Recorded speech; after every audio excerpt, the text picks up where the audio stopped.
杨开，你入门3年，147场挑战无一获胜，此次以名相搏，境界却毫无提升，你图什么？乱柿子，随便你。废物，还是早点逐出师门为好。Hai, selamat datang kembali di channel Min-er Donghua. Kali ini kita akan melanjutkan cerita Donghua, Martial Peak. Gak pakai lama lagi, langsung aja kita ke ceritanya. Check it out. Di dalam rumah, Yang Ke duduk bersila di atas tempat tidur giok matahari. Kemudian seni yang sejati berlari dengan liar. Dia tidak seperti Lucy yang duduk di atasnya dan hanya menarik sedikit energi yang menyisir meridiannya. Dan Yang Ke sekarang dengan panik melap energi di tempat tidur giok matahari dengan gila-gilaan. Saat ini, seluruh tubuh sepertinya telah berubah menjadi jurang maut, dan titik akupuntur di seluruh tubuh memancarkan hisapan besar yang tak tertandingi. Energi emas terlihat ditarik keluar dari tempat tidur giok matahari dengan sangat cepat, kemudian menetes ke titik akupuntur Yang Ke, seperti benang sutra yang menembus meridiannya dan berkumpul di dantiannya. Sehingga perasaan nyaman yang belum pernah dirasakan sebelumnya tiba-tiba muncul, yang menunjukkan tempat tidur giok matahari layak menjadi batu giok tingkat Suan kelas menengah. Karena Yang Ke dapat dengan jelas merasakan betapa murni dan kekuatannya energi yang sejati yang mengalir ke dalam dirinya. Tampaknya dia terstimulasi oleh energi yang sejati ini, dan meridiannya sendiri terus bergerak untuk menyaring kotoran halus di dalamnya, menjadikan energi yang sejati ini lebih murni dan lebih bersih. Saat meridian dengan cepat menjadi jenuh dan bengkak dengan suara detak yang lembut, setetes cairan yang baru terbentuk dan meresap ke dalam dantian, sehingga meridian yang membengkak tiba-tiba menjadi kosong, dan kecepatan melahapnya menjadi lebih cepat lagi. Seolah-olah energi di lapisan batu giok ini secara bertahap menjadi nutrisi Yang Ke, karena cairan yang di dantian terbentuk setetes demi setetes, dan seluruh lapisan batu giok kristal yang terbentuk itu juga menurun dengan kecepatan yang sangat halus. Namun selama proses ini, daging, darah, dan organ dalam Yang Ke sepertinya telah menerima baptisan yang tak terlukiskan. 2 hari kemudian, Yang Ke pelan membuka matanya. Kemudian matanya bersinar terang, karena setidaknya ada 200 tetes cairan yang disimpan di dantian. Ketika Yang Ke keluar dari gua Zat Ganas, hanya tersisa sekitar 20 tetes cairan yang. Tapi sekarang, jumlah itu telah meningkat 10 kali lipat secara gila-gilaan. Dan ini menunjukkan betapa menakutkannya energi yang sejati terkandung di dalam batu giok matahari ini. Namun, cairan yang saat ini sangat berbeda dari cairan yang asli. Karena energi yang sejati Yang Ke sangat murni. Energi yang terkandung dalam setetes cairan yang juga berkali-kali lipat lebih besar dari sebelumnya. Jadi meski hanya ada sekitar 200 tetes, itu adalah kekayaan yang tidak bisa diabaikan. Dan itu cukup untuk mendukung pemborosan Yang Ke untuk waktu yang lama. Sekarang seluruh tempat tidur batu giok matahari hampir menghilang. Lucy mungkin tidak akan pernah membayangkan bahwa tempat tidur giok kristal matahari yang dicari oleh keluarga Lu dengan menghabiskan banyak uang dan tenaga yang diandalkan untuk menyembuhkan luka-lukanya hampir menghilang dari dunia kurang dari 2 hari. Setelah dia di tangan orang lain, sekarang hanya tersisa sepotong kecil sebesar telapak tangan. Segera Yang Ke mencubit sepotong kecil batu giok matahari yang tersisa di tangannya. Kemudian matanya berkedip sedikit dengan curiga. Karena Yang Ke menemukan meskipun dia menjalankan seni yang sejati, dia tidak dapat menyerap energi di bagian batu giok ini. Sepertinya ada kekuatan magis di dalam yang menahan hisapan yang datang dari tubuhnya, Bahkan meskipun benar-benar bekerja keras untuk menyerapnya, Yang Ke yakin dia bisa menyelesaikan hisapannya. Tetapi setelah menemukan fenomena aneh seperti itu, dia juga ingin mengetahuinya karena sepotong batu giok seukuran telapak tangan berwarna emas.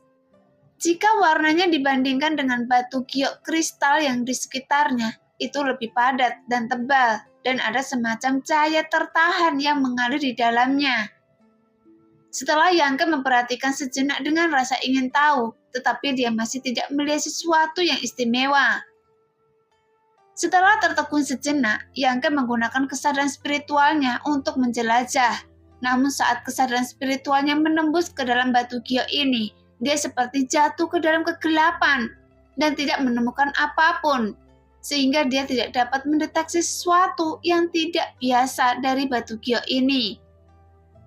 Setelah mengetahui energi sejati dan kesadaran spiritual semuanya tidak efektif dan batu giok ini tampaknya hanyalah batu giok biasa. Namun Yang Ke selalu merasa itu agak aneh. Jadi dia dengan putus asa, Yang Ke bergegas keluar pintu dan berteriak, Tu Feng, Yuxian! Segera pintu terbuka dan Tu Feng dan Tang Yuxian berjalan bergandengan tangan. Apa perintah Anda, Tuan Muda? Tu Feng bertanya dengan suara yang dalam, tetapi Tang Yuxian menatap Yang Ke sejenak karena dia menemukan setelah tidak bertemu satu sama lain selama 2 hari, Yang Ke tampaknya menjadi lebih kuat lagi dari sebelumnya. Meskipun dia baru saja dipromosikan belum lama ini, sekarang dia telah mencapai alam Yuan sejati tingkat ke-7 dan telah banyak bergerak maju 1 tingkat. Seolah-olah seluruh tubuhnya terasa seperti sedang menunggang kuda di tiup angin musim semi.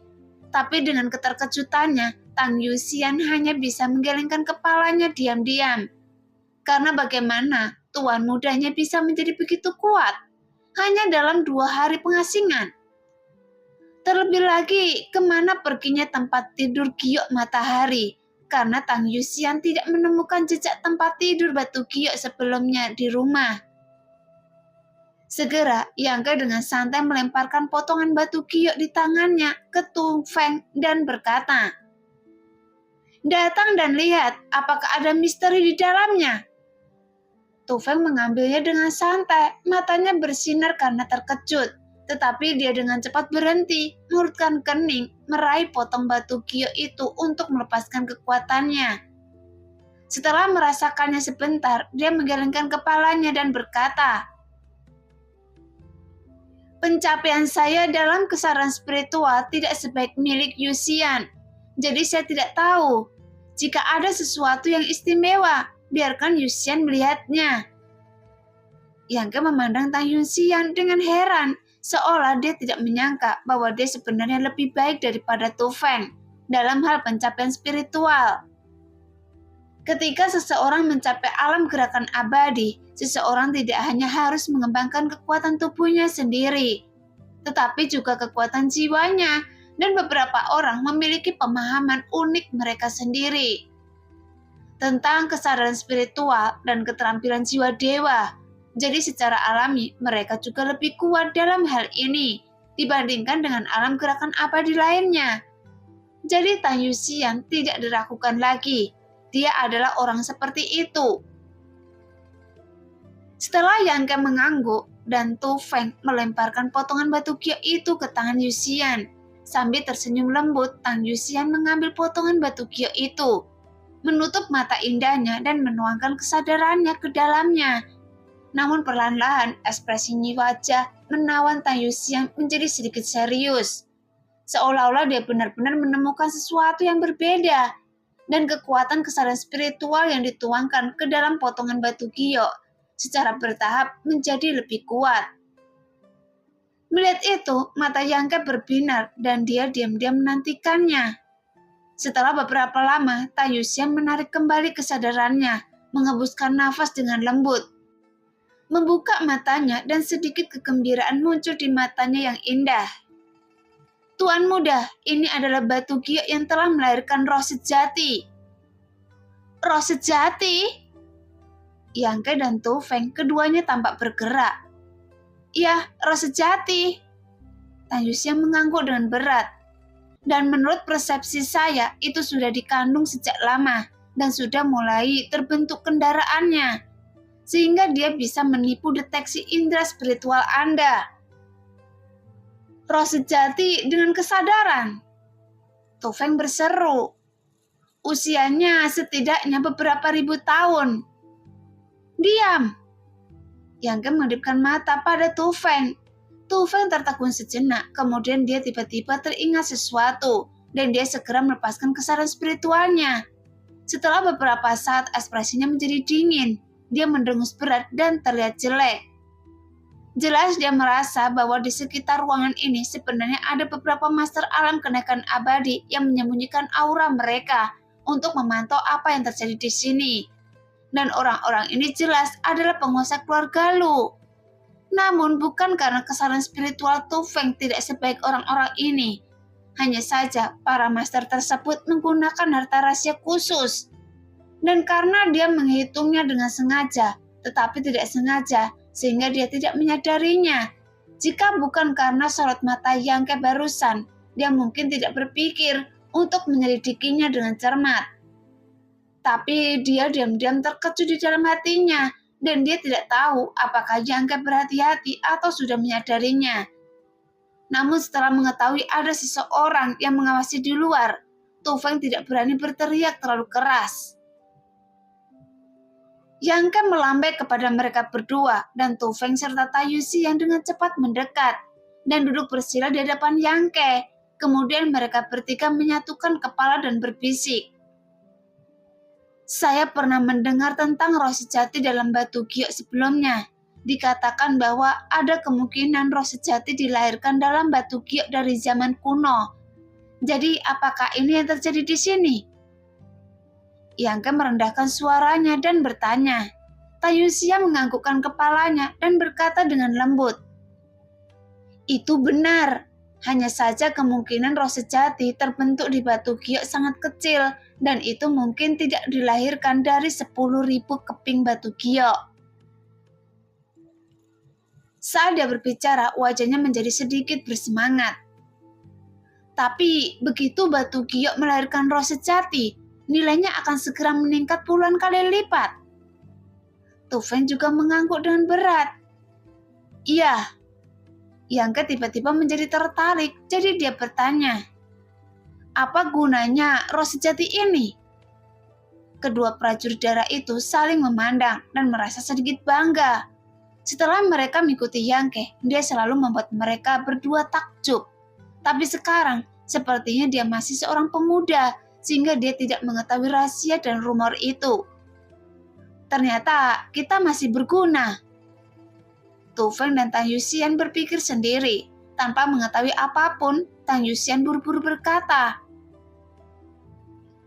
pembentukan roh sejati sangat sulit, dan itu harus dibentuk di tambang batu giok berskala sangat besar. Jika tebakan saya benar, potongan batu giok kristal yang di keluarga Lu seharusnya berasal dari tambang batu giok matahari yang besar. Tapi nilai tambang batu giok itu di pinggiran, mungkin tidak tinggi, jadi lapisan batu giok ini seharusnya berasal dari pusat tambang batu giok. Dan potongan kecil ini seharusnya menjadi bagian tengah dari tempat tidur giok matahari, kan? Tanya Yang Ke perlahan. Pada saat ini, Taiyushi secara alami dapat menebak asal mula potongan batu giok ini. Ya Tuan Muda, benar. Taiyushi tersenyum dan berkata, mereka mengira tempat tidur giok matahari adalah inti dari tambang batu giok.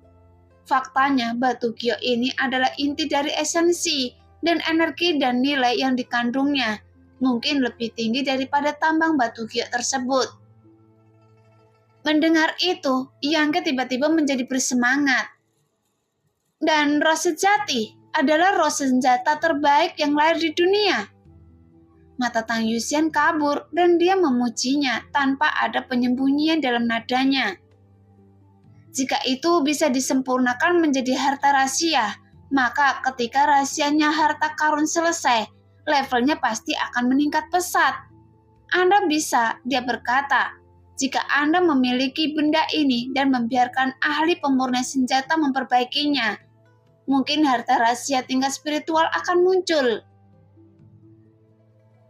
Sebelumnya, harta rahasia tingkat spiritual hanya legenda.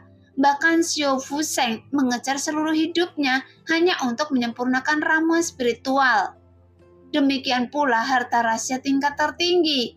Sejauh ini hanyalah harta karun tingkat Suan bermutu tinggi yang jumlahnya sangat jarang. Jadi tidak ada harta rahasia tingkat spiritual yang pernah muncul di dunia. Tampaknya ada semacam kekuatan dalam kegelapan yang menekan dunia ini, sehingga level Suan telah mencapai puncaknya. Jika Anda memberinya lebih banyak waktu dan membiarkannya benar-benar mengembangkan pikirannya, maka dia dapat memainkan peran yang sangat besar. Bahkan dia dapat mencapai kekuatan langit dan bumi yang sangat kuat. Jadi jika Tuan Muda dapat menaklukkannya, itu juga akan sangat membantu. Tu Feng menambahkan, "Berapa lama?" Yang Ke bertanya. Tan Yuxian terkekeh. "Ini akan memakan waktu setidaknya beberapa ratus tahun atau lebih." Mendengar itu, Yang Ke tidak bisa menahan diri untuk tidak memutar matanya, karena ratusan tahun kemudian entah dia masih hidup atau mati. Meskipun pertumbuhan roh sejati sangat lambat, bagaimanapun itu bukan darah dan daging, tetapi jika tumbuh, saya khawatir tidak akan ada saingan di dunia ini. Sangat kuat. Yang Ke menarik nafas. Betapa kuatnya itu? Tai Yunxiang mengangguk dengan sungguh-sungguh. Selain bisa untuk menyempurnakan senjata, jika roh sejati dapat diserap dan dimurnikan dengan aman, itu akan sangat membantu seseorang dan ini mungkin memberi Anda beberapa hal yang tidak terduga. Perubahan itu juga bisa memberi Anda cara yang lebih ampuh. Mendengar apa yang dikatakan Yang Ke, tiba-tiba bergerak. Saat Tan Yuxian melihat perubahan ekspresinya, dia dengan cepat melambaikan tangannya untuk memperingatkan.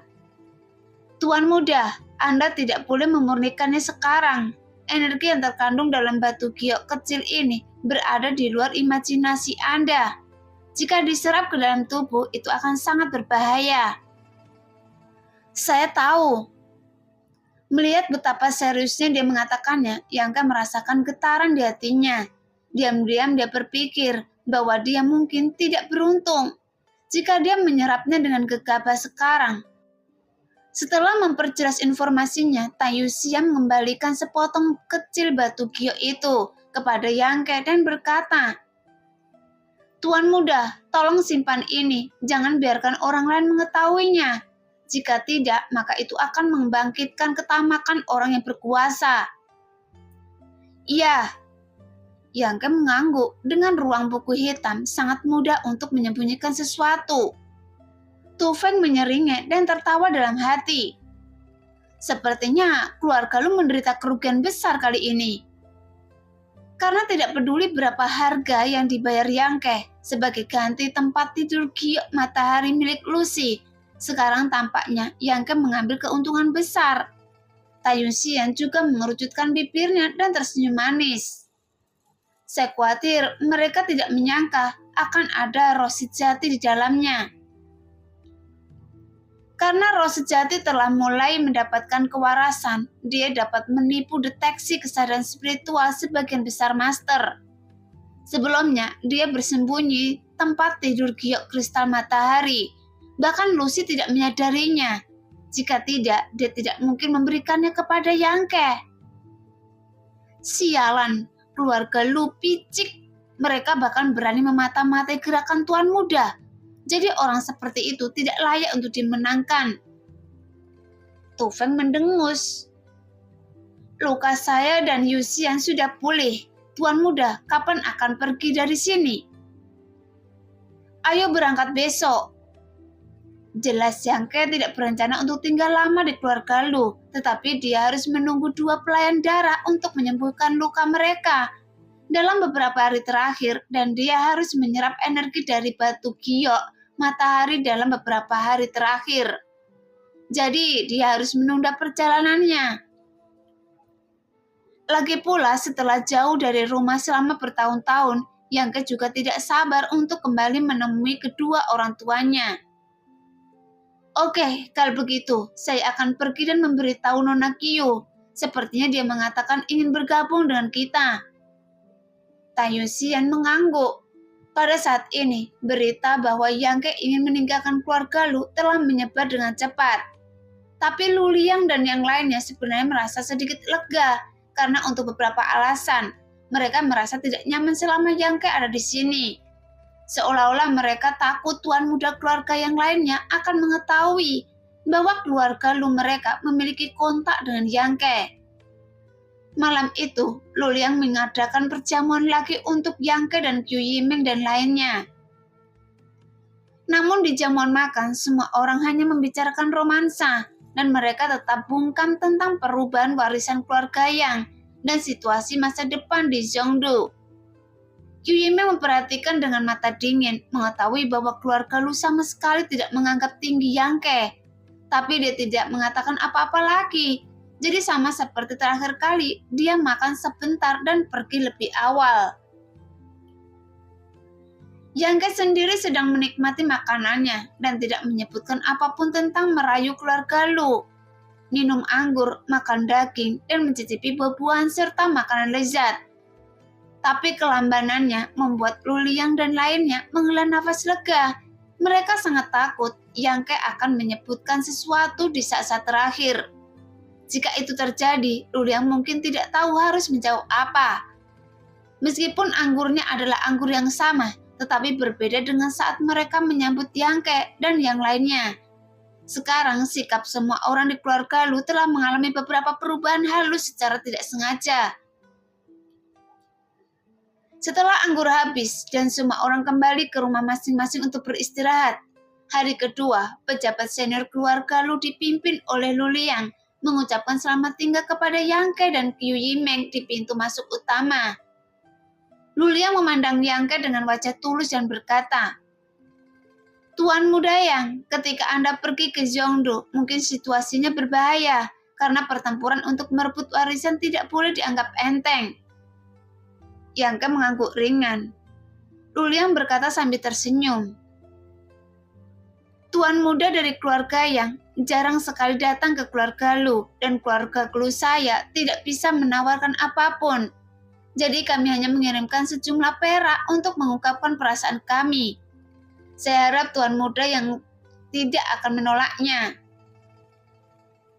Setelah mengatakan ini, dia menunjuk ke orang di sebelahnya sambil tersenyum. Kemudian pria itu bergegas maju, memegang sekotak uang kertas, dan memberikannya dengan kedua tangannya. Ekspresi Tu Feng dan Tayu Xian menjadi gelap. Jelas mereka sedikit tidak senang. Dengan ekspresi dingin, dia memandang Yang Ke, menunggu instruksinya. Tapi Yang Ke sama sekali tidak menganggapnya serius. Dia tertawa dan berkata, "Tuan dari keluarga Lu memiliki niat baik, tetapi tuan muda ini tidak sopan. Tu Feng, terimalah." "Ya." Tu Feng mengangguk sedikit, lalu mengambil alih kotak uang kertas itu. "Keluarga Lu mendoakan tuan muda Yang dapat dengan sukses dalam pertempuran untuk merebut ahli waris." Lu Liang dengan lembut mengepakkan tinjunya dan mengatakan sesuatu untuk kesempatan itu. Yang Ke tertawa keras. "Kalau begitu, izinkan saya meminjam kata-kata baik dari tuan dari keluarga Lu dan mengucapkan selamat tinggal." Setelah selesai berbicara, dia berbalik dan menaiki kuda pengejar awan. Kemudian dia pergi lebih dulu. Namun Tu Feng dan Tang Yuxian mendengus pelan dan mengikuti di belakang Yang Ke. Qiu Yimeng dan Liu Xiaomen juga mengunggangi kuda pengejar awan yang disiapkan oleh keluarga Lu untuk mereka. Setelah mengambil beberapa langkah, Qiu Yimeng berhenti dan berkata dengan lembut, "Lu Liang, saya khawatir Anda melakukan kesalahan kali ini."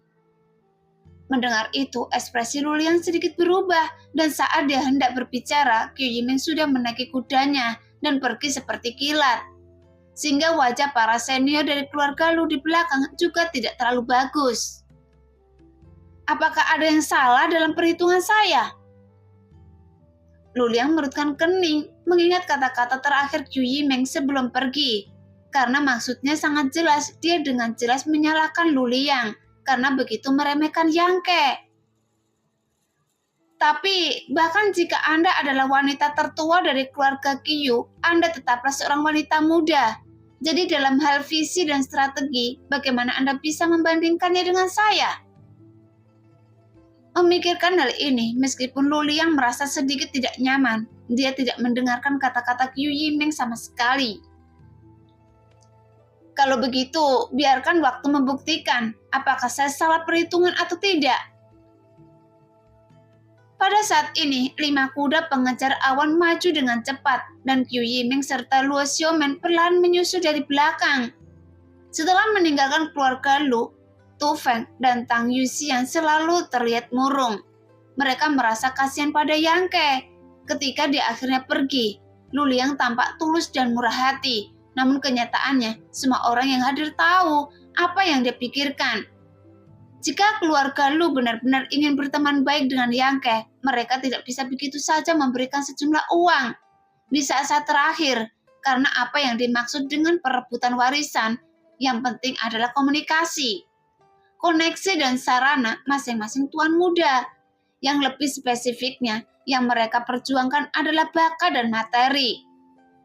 Jika keluarga Lu benar-benar ingin berpartisipasi dalam pertempuran untuk merebut ahli waris, mereka harus berpihak pada Yang Ke. Paling tidak mereka bisa memberikan beberapa bakat, beberapa harta jenius, senjata ajaib, rahasia seni bela diri. Tapi apa maksudnya memberi sejumlah uang saja? Di dunia ini, terkadang uang belum tentu bisa membelikan Anda sesuatu, apalagi barang bagus yang tidak bisa dibeli tanpa uang. Karena Tu Feng dan Tang Yuxian sudah lama tidak bersama Yang Ke, mereka dapat melihat bahwa Yang Ke memiliki kualifikasi luar biasa dan kultivasi yang luar biasa. Bahkan keduanya sama-sama yakin dengan masa depan Yang Ke. Jadi akan aneh jika kedua prajurit darah merasa nyaman ketika keluarga Lu memperlakukan Yang Ke dengan begitu enteng. Hanya saja mereka tidak bisa mengerti karena keluarga Lu tidak berniat untuk berdiri di pihak Yang Ke. Mengapa pada akhirnya dia menunjukkan kebaikannya dengan uang? Jadi, hal ini tidak diragukan lagi. Mereka berdua merasa bahwa mereka ingin berteman dengan Yang Ke, tetapi mereka tidak ingin mempertaruhkan keluarganya kepada Yang Ke, sehingga mereka terlihat seperti orang bermuka dua. Tapi hanya Yang Ke yang tahu bahwa Lu Liang memberinya sejumlah uang karena dia mengenal Xiao Fusheng. Jika bukan karena Xiao Fusheng, Lu Liang mungkin tidak akan memberinya apapun di saat-saat terakhir. Saat merasakan kebingungan di hati kedua prajurit darah, Qiu Yimeng memutar matanya dan berkata, "Jika ada yang ingin Anda katakan, sebaiknya katakan saja. Mengapa Anda menahan diri?" Tu Feng merutkan bibirnya dan berkata dengan marah, "Kalau begitu, saya akan memberitahu Nona Qiu. Jika masuk ke satu telinga dan keluar dari telinga yang lain, anggap saja Anda tidak mendengarnya." "Ya, beritahu saya juga ingin mendengarnya." "Tuan muda," Tu Feng berteriak keras, "saya melihat dan menemukan bahwa uang kertas yang diberikan Lu Liang tepat 3 juta tel. Bukankah dia terlalu pelit? Lalu berapa banyak yang Anda inginkan?" Yang Ke kembali menatapnya dan tertawa bodoh. "Keluarga Lu adalah keluarga kelas 1. Apa artinya hanya memberi 3 juta tel? Jika Anda membeli beberapa botol ramuan yang lebih baik, uangnya akan hilang. Jika Anda membeli beberapa harta rahasia yang lebih baik, itu uang akan hilang. Pada akhirnya, setidaknya 10 juta tel harus diberikan. Jadi ini tidak sejalan dengan status keluarga Lu, dan itu juga tidak pantas untuk dilihat." "Itu benar, dia terlalu pelit." Tang Yuxian juga mengangguk dengan pemahaman yang mendalam. 3 juta tel sudah banyak. Yang Ke tersenyum dan berkata, "Saya tidak takut dengan lelucon Anda, karena saya tidak punya 1 sen pun di tubuh saya sekarang.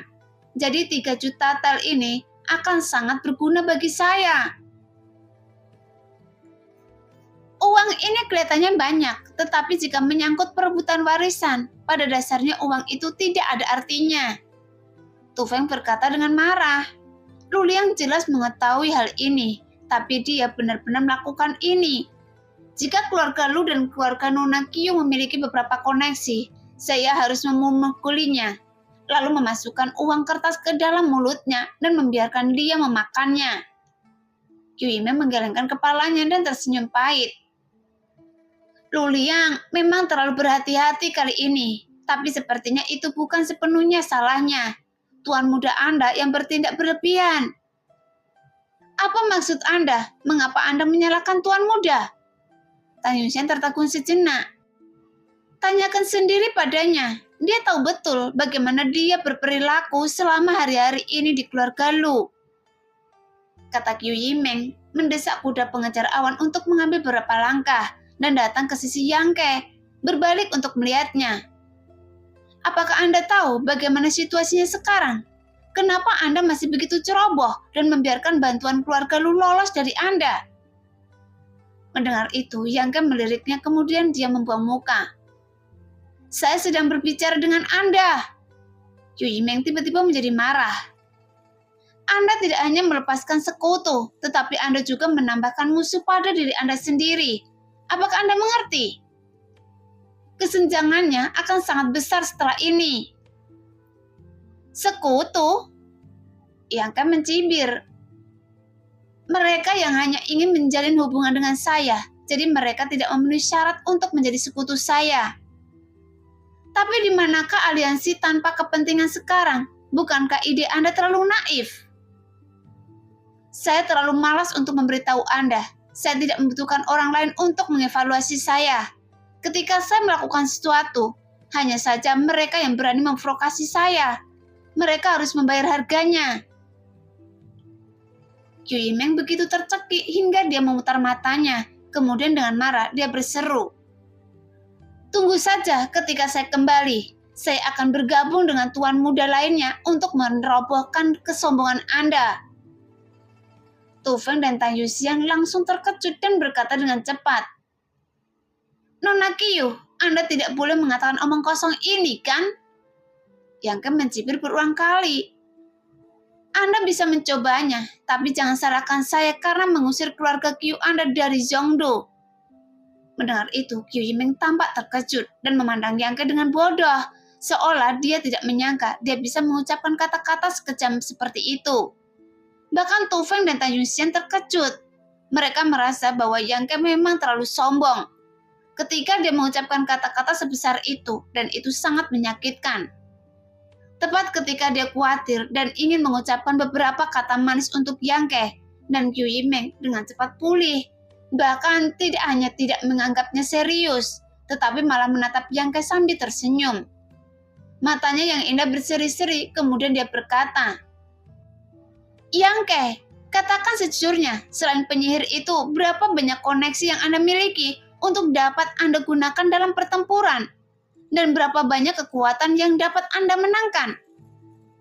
Karena Yang Ke berbicara dengan sangat arogan, sehingga Qiu Yimeng segera menyadari sesuatu. Jadi dia menunjukkan ketertarikannya. Sambil meliriknya, Yang Ke mencibir dan berkata dengan tenang, Tidak, saya hanya sendiri. Percayalah, saya bodoh. Qiu Yimeng mencibir. Pada saat ini, ada sungai Lanjiang yang mengalir dari timur dan barat, seperti naga sujud dan panjang membelah daratan menjadi dua bagian. Di sungai yang lebarnya lebih dari ratusan kaki, jeramnya airnya deras dan bergelombang, serta ada ombak di tepiannya. Sekarang Yang Ke dan kelompoknya yang terdiri dari 5 orang datang ke sungai Lanjiang dan mau tidak mau berhenti ketika mereka melihat air sungai yang deras. Kita hampir sampai. Setelah menyeberangi sungai Lanjiang dan Fengzhou, kita bisa mencapai Zhongdu. Tu Feng berkata pada dirinya sendiri, seolah dia takut Yang Ke tidak akan mengingat jalan pulang setelah jauh dari rumah selama bertahun-tahun. Jika dengan kekuatan kuda pengejar awan paling lama hanya 3 hari. Ya, Yang Ke sedikit mengangguk. Tuan muda, mohon istirahat sebentar. Sementara saya pergi mencari perahu untuk menyeberangi sungai. Tu Feng terkekeh, melepaskan kesadaran spiritualnya sejenak, berbalik dan terbang ke satu arah. Sebenarnya kelompok orang ini semuanya berada alam Yuan sejati, meskipun lebar sungai Lanji yang lebih dari beberapa ratus kaki. Hal itu tidak dapat menghentikan mereka untuk terbang. Tapi mereka mungkin bisa terbang, tapi kuda pengejar awan tidak bisa. Jadi mereka masih harus mencari kapal untuk membawa monster-monster ini. Tidak lama kemudian, sebuah kapal berukuran sedang datang dan Tu Feng berdiri di haluan meneriaki semua orang. Tang Yuxian mengatupkan bibirnya dan tersenyum dan berkata, "Ayo pergi ke sana." Segera 4 orang dan 5 monster datang ke pantai dan hendak naik perahu. Tetapi tukang perahu mengerutkan kening dan berkata kepada Tu Feng, "Orang kuat, mengapa Anda tidak memberitahu orang tua ini bahwa Anda masih memiliki 5 kuda?" Luo Xiaomen mendengar kata-kata ini dan tidak bisa menahan senyum. Meskipun kuda pengejar awan memang terlihat seperti kuda, namun meski keduanya mirip, tapi sebenarnya keduanya bukanlah spesies yang sama. Dan orang biasa tidak dapat melihat hal ini. Jadi tentu saja tidak ada yang salah dengan hal itu. Qiu Yimeng dan Tang Yuxian juga tidak bisa menahan tawa. Tu Feng berkata, "Ada apa dengan kudanya? Mungkinkah Anda tidak mengizinkan kuda menyeberangi sungai?" "Itu tidak benar." Tukang perahu itu menggelengkan kepalanya dan berkata, "Hanya saja kuda harus membayar lebih untuk menyeberangi sungai." Tu Feng segera memutar matanya. "Jika harus membayar, saya akan membayar dan Anda tidak akan kehilangan uang." Mendengar ini, tukang perahu tiba-tiba berseri-seri kegirangan. "Karena orang kuat berkata begitu, cepatlah datang." Sekelompok orang menggelengkan kepalanya perlahan. Setiap orang berstatus tinggi dan memiliki kualitas yang baik. Dia hanyalah orang tua biasa yang datang ke sini untuk mencari nafkah. Meski terlihat agak kaku, Tu Feng tidak berniat berdebat dengannya. Sebenarnya kapal ini tidak besar, tapi cukup untuk membawa 5 orang dan 5 monster sekaligus. Saat mengikuti gerakan familiar tukang perahu, kapal berlayar cepat menuju tengah sungai.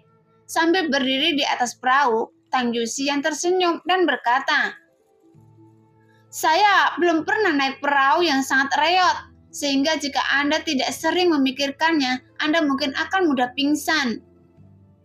Tu Feng mengangguk dan berkata, "Itu benar, tidak mudah mencari nafkah di tepi sungai." Meskipun Qiu Yimeng dan Luo Xiaomen tidak mengatakan apa-apa, mereka berdua menunjukkan ekspresi setuju. Mereka sepertinya belum pernah naik perahu, jadi mereka cukup tertarik dengan bagian perjalanan ini. Saat ini, tubuh orang tua itu bergoyang maju mundur mengikuti perahu, dan dia menunjuk ke arah air sungai yang terengah-engah di samping perahu. "Sungai ini sangat ganas, jika ini di laut akan seperti apa jadinya?" Tu Feng keluar dari topik saat dia berbicara. Meskipun dia kuat dan berpengetahuan, tapi dia belum pernah ke pantai seumur hidupnya. Jadi tentu saja dia tidak bisa menjelaskan alasannya. Jadi dia menoleh ke arah tukang perahu dan berkata, "Pak Tua, apakah Anda pernah ke pantai?"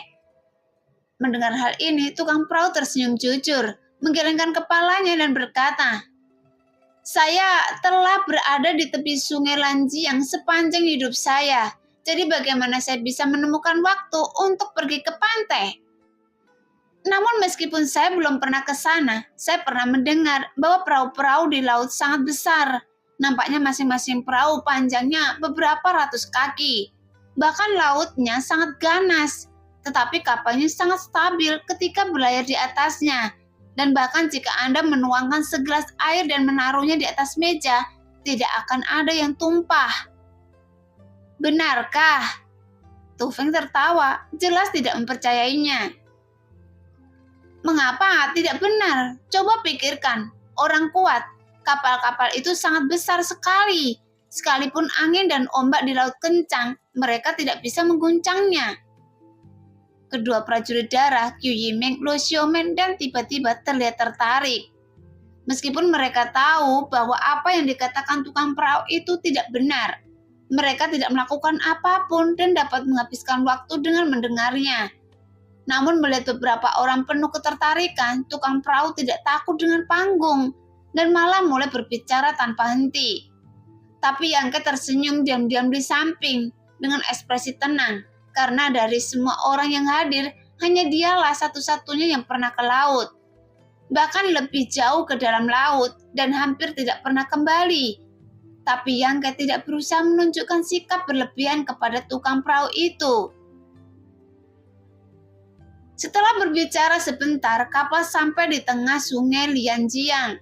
Ketika Yang Ke sedang berkeliaran di luar, dia tiba-tiba merasakan perasaan yang tidak terkoordinasi. Seolah-olah tanda peringatan tiba-tiba muncul. Jadi dia tidak bisa menahan diri untuk tidak menyipitkan matanya dan menatap tukang perahu. Saat ini, tukang perahu itu masih berbicara tentang laut. Tetapi Yang Ke tiba-tiba berkata, "Pak Tua, sepertinya ada yang salah dengan metode mendayung Anda." Mendengar itu, beberapa orang di kapal tercengang dan mereka semua menoleh untuk melihat Yang Ke.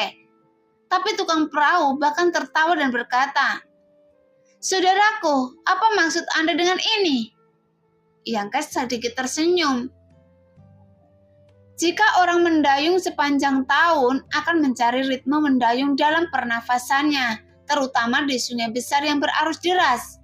Karena jika tidak dapat menemukan ritmenya, Anda hanya akan membayar 2 kali lipat kekuatan fisik Anda.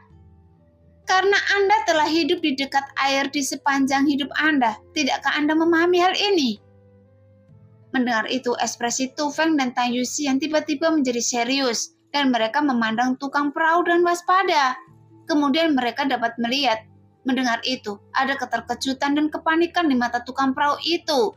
Tapi dia segera memenangkan diri dan berkata, "Saudaraku, apa yang Anda katakan masuk akal. Hanya saja saya sudah mendayung seperti ini sepanjang hidup saya, dan saya sudah terbiasa dengan ini.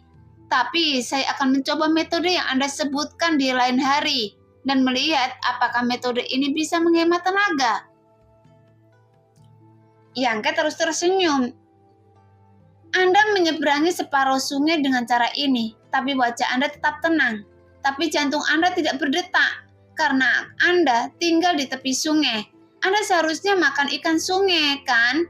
Tapi sebenarnya ada sesuatu di kapal ini, tapi tidak ada bau amis sama sekali."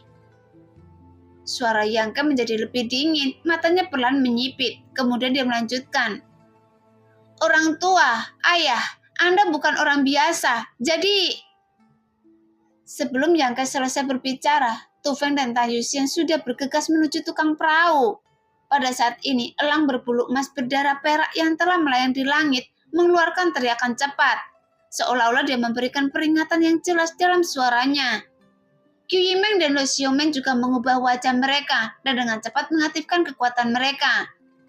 Segera di sekitar permukaan sungai tiba-tiba muncul beberapa pilar air, dan di sekitar pilar air ada orang yang bersembunyi di dalamnya. Kemudian dengan kekuatan besar tersedot dari bawah. Kapal besar yang berlayar di sungai sepertinya terjebak di rawa, tidak bisa maju atau mundur dan dengan cepat tenggelam. Segera Yang Ke, Qiu Yimeng dan Luo Xiaomeng hendak terbang ke udara, namun tekanan besar tiba-tiba datang dari atas kepala mereka yang membuat ketiganya jatuh dengan keras. Sekarang pusaran air besar tiba-tiba muncul, menenggelamkan seluruh perahu dan orang-orang di dalamnya ke dalam sungai. Bahkan 5 kuda pengejar awan juga terlibat dan menghilang dalam sekejap.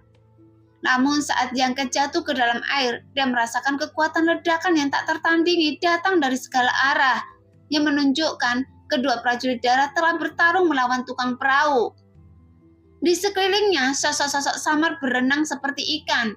Mereka mendekat dengan cepat. Segera, Yang Ke melihat sekeliling dengan tergesa-gesa yang membuat wajahnya menjadi gelap.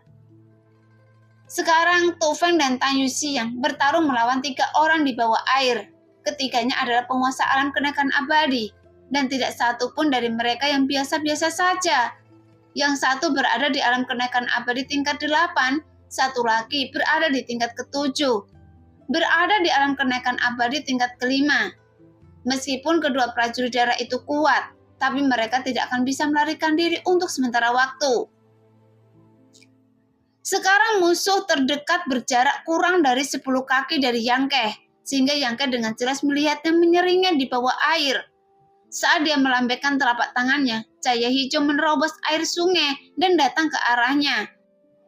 Namun Yangke melambaikan tangannya dan meninjunya. Dengan cepat, kekuatan pukulan Yangke meledak yang seperti segel emas dan langsung bertabrakan dengan cahaya hijau.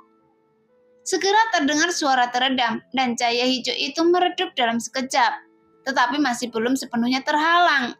Jadi dengan tergesa-gesa, Yangke hanya bisa berbalik untuk menghindarinya dan dengan cepat melayang ke permukaan air. Di tengah serangan yang sengit, dia berbalik dan melihat sekeliling, hanya untuk melihat Yu Yimeng dan Lu Xiaomen tidak jauh dari sana. Tetapi situasi mereka tidak diragukan lagi, lebih aman daripada dia, karena di antara mereka yang berada di bawah air, kecuali 3 tuan. Selain menjerat Tu Feng dan Taiyu Xiang, hampir semua orang berkumpul ke arahnya, hanya untuk Yangke. Jadi Yangke mengerti dalam sekejap dan tidak punya waktu untuk memikirkan alasan semua ini. Dia muncul dari air dan melompat ke udara, tapi sebelum dia bisa terbang, sesosok muncul dari bawah dan orang tersebut langsung menyerang Yangke. Pada saat yang sama, pria itu menatap Yangke dengan dingin. Kemudian dia mengangkat tangannya dan seberkas cahaya melesat ke arah Yangke lagi. Namun pada saat kritis, elang berbulu emas benar-benar terbang keluar dari langit. Dan saat sayapnya melebar, cahaya keemasan yang tak terhitung jumlahnya menyapu dan menyerang pria itu. Melihat itu, pria itu tidak tahu apa yang terjadi. Jadi dia berteriak aneh dan kembali ke dalam air.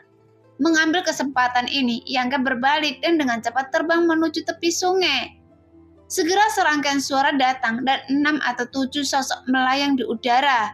Mereka berbalik dan melihat sekeliling, kemudian mengejar Yangke. Saat ini, Yu Yimeng dan Lu Xiaomen ada di antara mereka, dan mereka berdua ingin membantu Yangke. Hentikan mereka! Seorang pria parubaya yang memimpin memerintahkan dengan suara yang dalam. Tapi jangan bunuh mereka. Mendengar itu, 2 orang segera memisahkan diri dari kelompok dan mendekati Yu Yimeng dan Lu Xiaomen sambil tersenyum. Wajah cantik Yu Yimeng menjadi dingin dan dia berbisik kepada Liu Xiaomen. Saya takut mereka ada di sini untuk berurusan dengan Yangke. Jangan tinggalkan ruang untuk bertindak nanti, karena mereka tidak berani membunuh Anda. Iya, Lu Xiaomen mengangguk dengan berat. Pakaiannya yang basah membuat sosoknya terlihat semakin panas. Segera suara air lagi, tapi itu adalah 2 prajurit darah dan 3 penguasa alam kenaikan abadi yang muncul dari air. Sekarang daging dan darah Tu Feng tegang dan sekujur tubuhnya terbungkus dalam cahaya coklat dan dia bergerak dengan ganas. Namun, meskipun dia benar-benar putus asa, dia masih tidak peduli apakah dia akan terluka dalam pertempuran ini. Adapun Tang Yuxian, dia juga mengaktifkan energi aslinya, menggerakkan tubuh anggunnya, dan melakukan berbagai seni bela diri. Namun terlihat ada ekspresi cemas di wajahnya yang cantik. Siapa Anda? Mengapa Anda berani menyentuh keluarga yang dari Zhongdu? Tu Feng meraung dan marah, kemudian gelombang udara bergulung. Nah, demikianlah cerita hari ini. Terima kasih yang sudah menonton video Min Earth sampai selesai. Sampai jumpa di video selanjutnya. Bye-bye.